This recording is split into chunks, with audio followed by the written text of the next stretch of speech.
Tecnologia, construção, logística e saúde vivem boom de vagas de emprego. Cerca de 72% dos postos formais de trabalho em Minas Gerais, neste ano, foram ocupados por jovens com até 29 anos. Plataforma digital vê aumento de currículos cadastrados. Professor Braz Paulo, como que você vê esse cenário em relação a vagas de emprego? Guilherme, alegria imensa falar com você, falar com a nossa audiência aí mais que qualificada. Então, são algumas questões que, se é vaga de emprego, é bom. Agora, tem dois aspectos que nós temos que considerar. Um aspecto é que quando nós olhamos a idade, principalmente a quantidade de pessoas aí na casa dos 18, 19, 20, muitas dessas pessoas abriram mão da educação formal.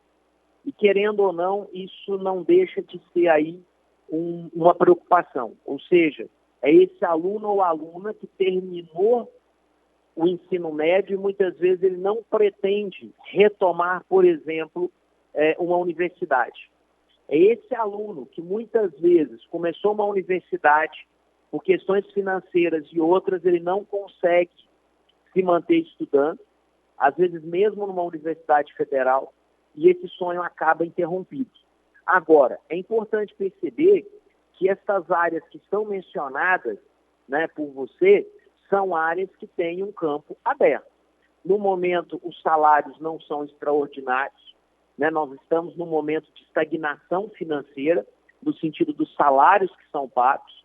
Alguns salários até reduziram, mas dentro desse processo de crise, qual é a prioridade do brasileiro em relação a qualquer questão? Ele deseja estar empregado, ele deseja realmente ter uma renda mínima, e essa renda mínima mantém a sua economia pessoal em movimento e ajuda a superar a dificuldade do próprio país com relação à crise econômica, que não está fácil.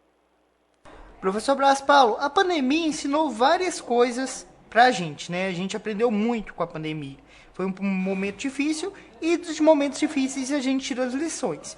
Um deles foi referente a essa estabilidade. Muita gente preza mais ainda ter uma estabilidade, ter um salário fixo, ter um compromisso certo. E isso você avalia como um ponto positivo? Então, eu não sei se a palavra é positivo, mas pelo menos é necessário. Veja, enquanto nós conversamos sobre esse tema, o que a gente percebe em termos de matrículas, né?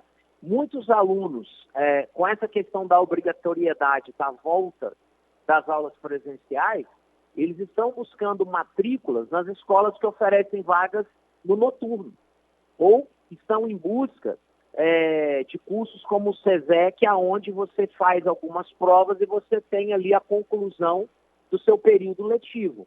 E qual é o argumento desses jovens? Que eles não podem sair do trabalho, eles não podem perder essa vaga de emprego, eles não vão deixar uma realidade urgente, iminente, que é a necessidade financeira, e muitos hoje estão ajudando nas suas casas, por uma questão de escola. Nessa hora, a escola conta menos, a graduação conta menos, conta mais esse salário no fim do mês, principalmente quando eles vêm com alguns benefícios que hoje fazem toda a diferença. Tem vagas, por exemplo, que oferecem uma cesta básica, tem algumas que oferecem plano de saúde, outros oferecem algum tipo de abono.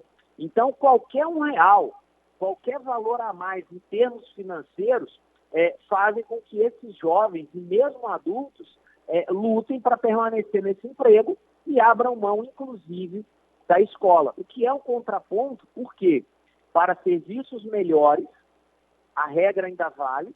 Quanto maior a graduação, você acaba tendo salários melhores.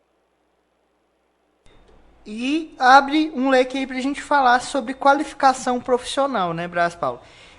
Além de buscar o ensino médio completo, de buscar uma graduação, se qualificar para aquela área que você pretende, que você galga aí uma vaga, que você busca uma vaga no mercado de trabalho, é imprescindível, né? A qualificação profissional hoje em dia é muito exigido para cargos maiores, para empresas aí que buscam um profissional qualificado. Sim, sem dúvida, e aí tem um aspecto que é fundamental, seja para os mais jovens, seja para os mais velhos. Esse curso, esse aprofundamento, ele tanto pode ser feito no presencial, dependendo de algumas áreas é impossível fazer de forma remota, mas para o jovem, para o adulto, que tem aí um pouquinho mais de força de vontade, existem vários cursos gratuitos, tem cursos muito baratos, a qualificação hoje ela está ao alcance de um clique. O problema é o tempo que muitas vezes se passa no celular, em rede social, TikTok, Instagram, vamos dizer assim, usando do seu tempo e você não está aprendendo nada, você está na dimensão do entretenimento. Ou seja, se você coordenar melhor o seu tempo e se você imaginar que você passa 3, 4 horas por dia em entretenimento no celular, se você transformar pelo menos 2 horas em formação, alguns inclusive dão certificado na conclusão do curso, você vai estar muito mais preparado, inclusive para as entrevistas de emprego. Muitos jovens, eles querem o emprego, mas não querem o trabalho. E são coisas distintas. Queira primeiro trabalhar, e o emprego ele vem como uma consequência. Porque às vezes esses jovens conseguem um emprego, eles vão 2, 3 dias, mas como na verdade eles não entendiam o que era aquele serviço, tem gente que se cansa porque tem que ficar de pé, outros não vão mais porque tem que trabalhar no fim de semana, outros porque às vezes questões até de relacionamento, meu namorado, minha namorada não quer que eu saia de casa, então não vou mais trabalhar. Então esses pequenos fatores acabam levando a que os próprios empregadores eles tenham muitas vezes dificuldade para preencher essas vagas. Por quê? Porque é burocrático. Contratar um funcionário, mesmo que por experiência, mesmo nos dias atuais, ainda tem um grau de burocracia. Então, falando sobre mercado de trabalho, conversamos com o professor Blas Paulo, comentarista do Sistema Clube. Para a Rádio Clube 98, o repórter Guilherme Camargos.